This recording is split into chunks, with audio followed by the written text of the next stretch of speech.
Bonjour et bienvenue dans ce point bourse du 22 décembre 2023. Alors avant de commencer, j'en profite pour vous souhaiter à toutes et à tous de bonnes fêtes, hein, en famille ou entre amis.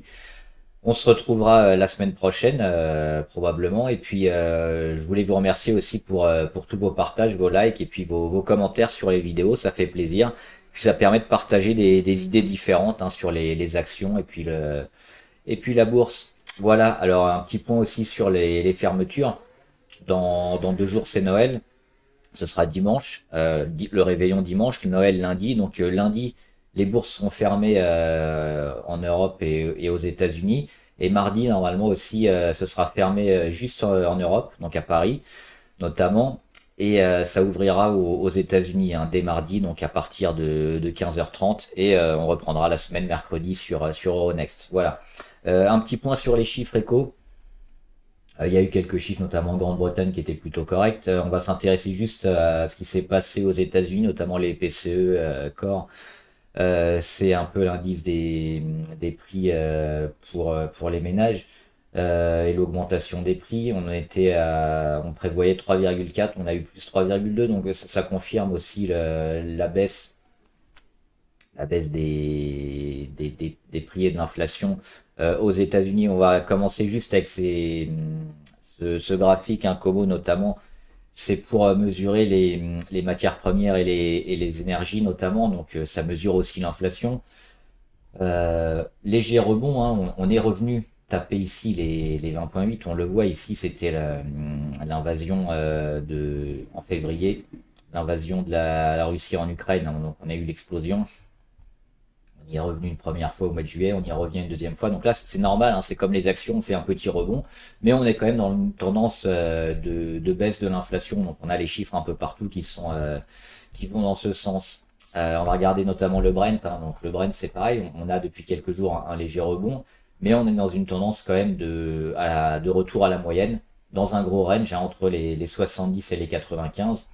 Donc on est autour des 80, on est à 79 aujourd'hui, donc c'est la confirmation qu'on aura certainement au début de l'année 2024 en range sur le pétrole.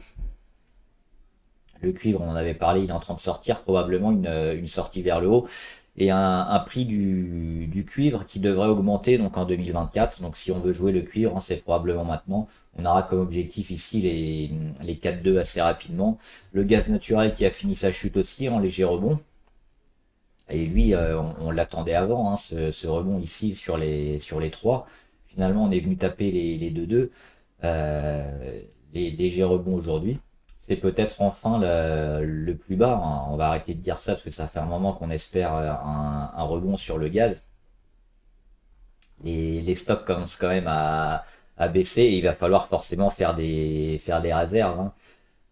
D'autant que le pétrole, avec les sanctions qu'on a sur la Russie, va pas forcément être le plus plébiscité. Donc on est toujours sur une optique de hausse des prix du gaz naturel. On verra ça en 2024. Il faudra revenir rapidement au-dessus des 3. Le sucre qui continue sa chute, hein, on en avait parlé depuis le début décembre. Et l'objectif, probablement ici sur les 18, hein, qui semblait peut-être un peu excessif, mais on est déjà sur les 20. Donc oui, le sucre en complète explosion au niveau du prix, hein. Grosse baisse sur le coût du sucre, tant mieux pour beaucoup, hein, et sur certaines entreprises, notamment qui ont besoin du sucre, sur les matières premières aussi en général, hein, qui avaient explosé. Donc là, on a un retour aussi à la moyenne qui va être intéressant, et on le voit, hein, c'est 18 qui avait été énormément marqué. Il y a un support intéressant de août 2021 à janvier 2023, donc c'est certainement par là qu'on va retrouver le sucre et qui va certainement stopper sa chute et commencer à rebondir. Et enfin l'or et l'argent, hein, qui sont à peu près dans les mêmes dispositions. On l'avait dit, à court terme, c'était pas forcément ces derniers jours le meilleur moment d'investir, mais à moyen long terme, on a des chances de continuer à monter, puisque l'or est toujours orienté à la hausse, hein, et donc d'aller taper les 2074 et puis les 2150, hein, qui étaient son plus haut d'il y a quelques jours. A priori pour le début 2024, donc c'est vers ça qu'on va tendre. C'est probablement aller taper des nouveaux records. Et et après, on verra déjà. Pour jouer l'or sur le long terme et la fin d'année 2024, voire plus, c'est compliqué, mais déjà, avoir une once d'or à plus de 2200, ce sera certainement un objectif. Et puis peut-être après une stabilisation aussi du cours, selon l'état des marchés, notamment. Alors le Dow Jones et le Nasdaq, on va le faire rapidement, mais il y a pas de changement sur les marchés. Là, c'est bientôt Noël. On sait que les derniers jours comme ça, et puis la semaine entre Noël et le jour de l'an, il se passe souvent pas grand-chose, hein. C'est un peu calme. Est-ce que j'arrive à le trouver? Le Dow, alors ça c'est celui d'hier. Aujourd'hui, à la mi-séance, il est à plus 0,2, donc il bouge quasiment pas. On était sur les plus hauts, hein, il y a quelques jours. On devrait être sur ces eaux-là autour des 37 000, hein, toute la semaine entre Noël et le jour de l'an sur les marchés américains. Sur le Nasdaq, c'est pareil. On est sur les plus hauts actuellement, hein, les 16 764. On a méché dessus, on est en train de les travailler. On aura certainement une semaine aussi un peu plus tranquille la semaine prochaine. Et donc le CAC 40, qui est pareil sur ses plus hauts à 7581, qui est en train de les travailler. Et on verra la semaine prochaine donc pour la continuation du rallye de fin d'année ou pas. Pour l'instant, on est en train de consolider à plat, donc c'est plutôt une bonne chose. Toujours en léger surachat. Rien à dire, on regarde les volumes. Pas énorme, hein, les volumes, alors pas extrêmement faibles non plus, hein, mais la semaine prochaine, on aura certainement des volumes un peu plus faibles traditionnellement, hein. Même si certaines valeurs vont beaucoup bouger, en gros, les grosses, à part les changements d'analystes qui peuvent un peu fortement faire baisser ou monter le cours, comme on l'a vu aujourd'hui sur Nike par exemple, on n'aura pas de gros changements. Allez, on regarde. Alors aujourd'hui, on va regarder juste quelques actions. On va commencer par les françaises, hein, sur le CAC 40. Alors on va regarder particulièrement Vivendi. Vivendi, pourquoi? Parce qu'on le sait, hein, il y a l'entreprise de Bolloré notamment qui a choisi de faire une scission. Alors, c'est pas encore validé, mais il a émis comme hypothèse de faire une scission sur Vivendi et donc de mieux valoriser son conglomérat, parce qu'actuellement, comme tout est regroupé sous Vivendi, il y a une certaine décote. Donc, ce qu'on s'attend, c'est d'avoir trois grosses entités, hein, notamment avec Canal+, avec Havas, et avec une autre aussi, une autre société d'investissement, ce qui permettrait de rapporter du cash et donc de valoriser mieux tous les actifs de Vivendi. A priori, le marché a plutôt répondu favorablement, hein, à ça, c'est ce qu'on avait vu. Ça a été annoncé quelques jours aussi après le retour de Vivendi dans le CAC 40. Il y avait certainement, hein, des personnes qui étaient au courant de ce projet de scission. C'est pour ça que Vivendi est rentré au CAC 40, hein. Il devait y avoir des bruits de couloir dans ce sens. Donc c'est pour ça. Alors là, c'est la rentrée au CAC 40, hop, le premier gap. Le deuxième gap sur l'annonce du projet de scission de Vivendi.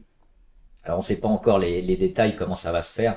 Est-ce qu'il y aura des dividendes sous forme d'actions de différentes entités ou alors un dividende classique? A priori, ce serait plutôt la première possibilité. Ça demande encore du temps. Mais quand on connaît quand même Bolloré, on n'est pas à l'abri d'un énième coup fourré, hein. Il est assez coutumier du fait. Et lui, ce qui l'intéresse probablement, c'est surtout un retour sur dividende un peu pour ses comptes personnels et ses entreprises. Donc c'est un peu comme ça qu'il fonctionne. Est-ce que ça va être intéressant de prendre Vivendi maintenant pour jouer cette scission? A priori, hein, les analystes la mettent entre 13 et 15 euros, donc l'objectif, ça serait la quinzaine d'euros. On le voit, c'est assez haut, hein. Il y a une grosse prime si ça se fait et si on arrive sur ces niveaux de valorisation-là. Donc ça vaudrait le coup. Maintenant, s'il y a une nouvelle annonce qui met à mal le projet de scission, bah on retombera et puis on ira certainement combler le gap. Donc c'est un peu spéculatif, ça peut valoir le coup, il y aura certainement quelque chose d'intéressant, éventuellement une des prises de participation dans les filiales, hein, de Vivendi qui vont être plutôt autonomes. À voir. Il y a un léger risque, mais il y a certainement une grosse, une grosse prime à avoir hein, si on joue Vivendi maintenant. On va parler aussi de Total, on l'a vu avec le Brent. Total, ils sont ici. Avec le Brent qui va plutôt dans un range, mais il y a pas il y a pas de cassure à la baisse, hein, malgré la baisse de la demande. Hein. Le pétrole est toujours cher. Total, alors il y a un détachement du dividende le 2 janvier. Je ne sais plus quand ça tombe exactement le 2 janvier, mais il faudra l'avoir avant. Hein. Si ça tombe un lundi, il faudra l'avoir fin décembre. On regardera sur un calendrier, mais un dividende de 60, je crois que c'est 74 centimes hein, par action. Donc toujours un gros dividende qui est donné 4 fois dans l'année. Et on voit sur Total le double échec à 64. Et derrière, qu'est-ce qu'on fait? On rend quasiment rien, ça c'est important. La phase de congestion, on le voit entre les deux obliques blanches et on est plutôt dans le haut de la figure, prêt à casser. Les volumes, on a quelques pics de volume intéressants. On a également si on dézoome, on voit bien la consolidation qui se fait et on semblerait arriver enfin au bout parce que déjà la première partie pour retourner sur la ligne des zéros et généralement quand on part d'assez haut comme ça, il y a une deuxième partie pour aller un peu plus bas. Et là, c'est ce qu'on a fait depuis ici, hein, le mois de novembre. On est allé un peu plus bas en territoire négatif et là on commence à redevenir positif. Donc je pense que Total a de belles chances certainement de performer et puis d'aider le CAC 40 vers son rallye de fin d'année, après le rallye de Noël, hein, de reprendre un peu les choses en main avec le luxe aussi, pour aller taper ses plus hauts et dépasser les 66 avant peut-être de consolider un peu et puis pourquoi pas d'avoir comme support les 65.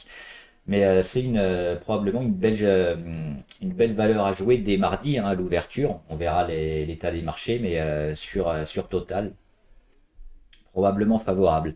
Donc ça, c'était les deux françaises. On va regarder deux américaines,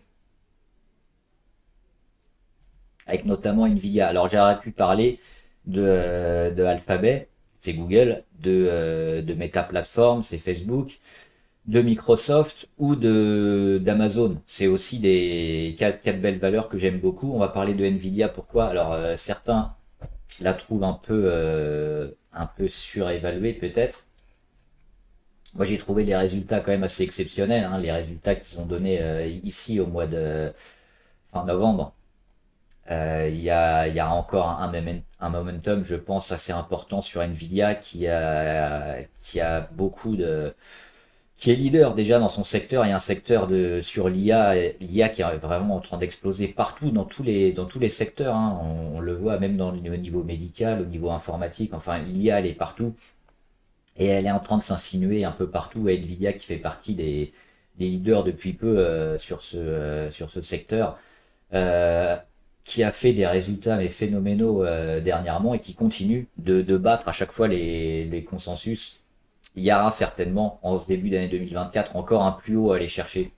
Et on regarde graphiquement les 502.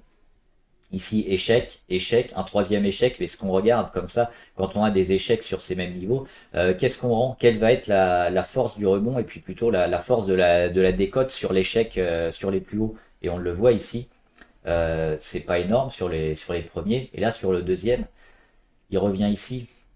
On est prêt à casser. Donc moi je pense qu'NVIDIA, si on casse les 502, 503, on ira chercher encore des plus hauts et puis mettre une dernière poussée hein, sur la valeur, d'autant que entre la moyenne à 200 et le cours, aujourd'hui il y a plus que 23%, donc c'est relativement faible. Donc Nvidia c'est une valeur aussi à jouer probablement dès aujourd'hui, hein, puisque le cours cote encore jusqu'à 22 heures, hein, ça clôture à 22 heures aux États-Unis.